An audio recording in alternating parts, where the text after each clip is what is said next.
Jurgens, Junkie, Coyotes win it! South Dakota is back-to-back 7-league tournament champions, and the Coyotes are headed back to the NCAA tournament. The South Dakota volleyball team defeats South Dakota State in 4 sets in front of the second largest crowd ever in the Sanford Coyote Sports Center.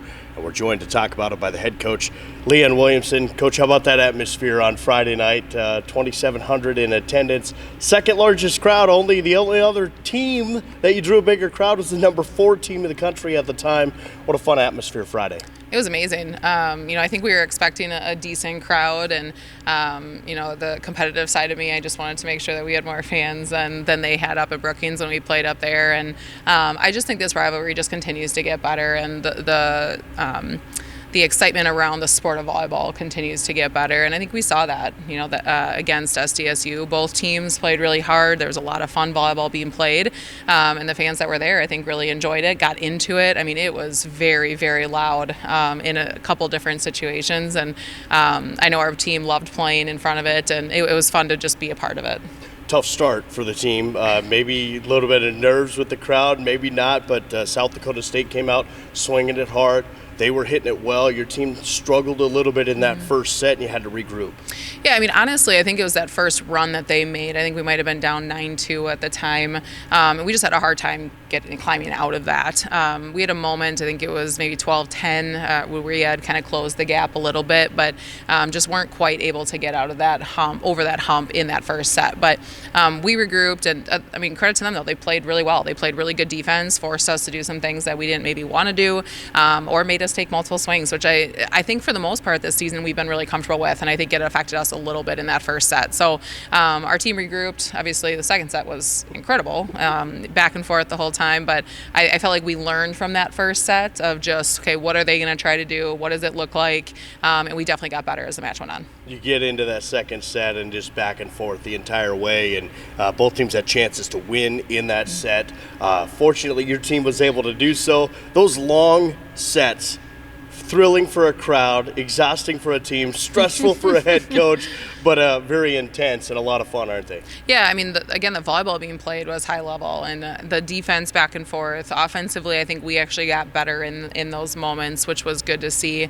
But we had to make plays down the stretch, and obviously there was the stoppage of the game, towards the end of the second set, and I do think that was unfortunate for them. But the hard part is that it can happen at any time throughout the match. It just was hard because it was in that moment. But I think both teams responded fairly well, went back and forth for a while after that. I think it just came down to really one-two plays where we were able to close that set out. And I think we needed that in a way to really go into the third set with a little bit more momentum, confidence. Going in 1-1 is a whole lot different than going in down 2-0. I don't know if I've ever seen the official knocked off of the perch there, and scary moment for a lot of people involved, but like you talked about, you just get through that moment and try to get back into a groove. Yeah, I mean, at that point in time, I believe it was 24-21 or 24-20 when they scored that point. And, obviously completely unintentional. Amy was going for a ball that had been dug that way and just happened to kind of hook her arm around it a little bit. And, watching it back, Amy actually tried to catch it, which, probably wasn't going to change much. But it is scary. You don't ever want somebody to get hurt. But, our team even was, Amy felt terrible and wanted to go say sorry. And I'm like, you can say sorry after the match. But I'm glad she was okay, and that obviously it didn't affect anything moving forward. Well, winning the second set, springboard for your team, really dominated, never trailed in that third set. I think South Dakota State only led one time in the fourth set, so your team really took control the final 2 sets. What changed in your mind in those third and fourth sets that really allowed your team just to take control of the match? I think first thing, we served better. We got them out of system a little bit more often, which allowed us to play better defense behind or force them into some errors with that. So I do think that when our serving gets going, that's usually when we start to be able to kind of open a set a little bit more rather than maybe being more back and forth. But then on the back end, I just thought we were more efficient offensively. And even when I think we were up by 8 and they started to make a comeback a little bit in that fourth set, it really came down. I mean, we got blocked multiple times, just not uncharacteristic, but just errors that we hadn't made in those last couple sets. So, I think they did some good things with it, but in the same time, we still felt like we were in control of what we were doing on our side.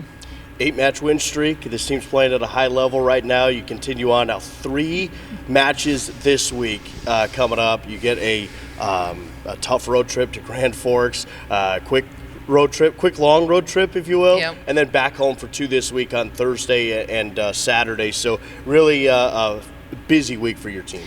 Yeah, I mean, I think a lot of people, even last week, talked about the fact that we only had the 1 match, but, we knew and our team knew and we were prepared for that idea of we had to practice hard last week and really take advantage of those few days, because this week is going to be a little bit more about recovery and making sure that we're in a good spot. But, North Dakota, kind of an interesting thing because we haven't actually played them yet. We're in the second half of conference. We played a couple of teams now multiple times, and we haven't seen them yet face to face. So we're excited to play somebody new. We're excited for that challenge, and they're going to present some different challenges for us, but very, very quick, short, long road trip, depending on how you want to look at it. But once we return from that, obviously have to reshift our focus into Thursday, which is going to come real quickly. So I think going into this week, obviously we've talked about it almost every single week, of the idea of going 1-0, and I think this week probably is even more important than some of those other moments where we focused on that, just because there are the 3 matches in a very short time. So our sole focus right now is North Dakota, and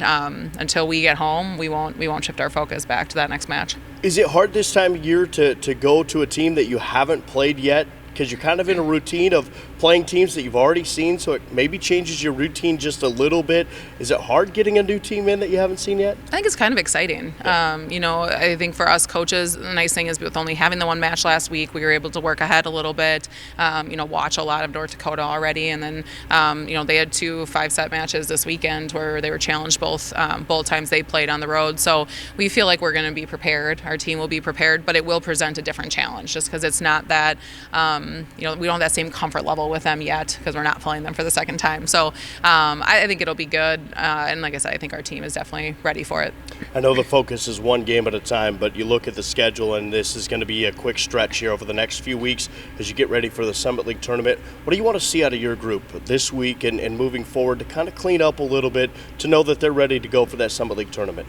Oh, so many things, John. So many things. I think for us, there's a few random keys that we feel like we need to get better at, but I think if I look at overall right now, we've actually, early on in the season, we started really strong most matches, and I feel like lately we've struggled a little bit more in that first set. So I do want us to find a way to kind of start out a little bit stronger consistently and not have so much of the up and down depending on what match we're playing. I think the other side of it is defensively, I think reading just the game a little bit more. Obviously Maddie was playing for us and she's a smaller block than Brooklyn is, and I don't think that it affected us overly this weekend, but at the same time it was a different look for our defenders, and I think we can play defense at a little bit of a higher level, just understanding what can and can't happen in different moments to give us some more defensive opportunities. But those things are obviously things that we're working on every day anyway. So, but I would say that fast start is definitely something that I want to see our team kind of come out strong with on Tuesday. Well, busy week for your team. Enjoy it. Safe travels to Grand Forks, and really appreciate the conversation. Good luck this week. Thank you. It's Leanne Williamson, the head coach of the Coyotes. The Coyotes will play at North Dakota on Tuesday, then back home for matches Thursday and Saturday. Get your tickets at GoYotes.com. For Leanne Williamson, I'm John Thayer. Have a great week and go Yotes.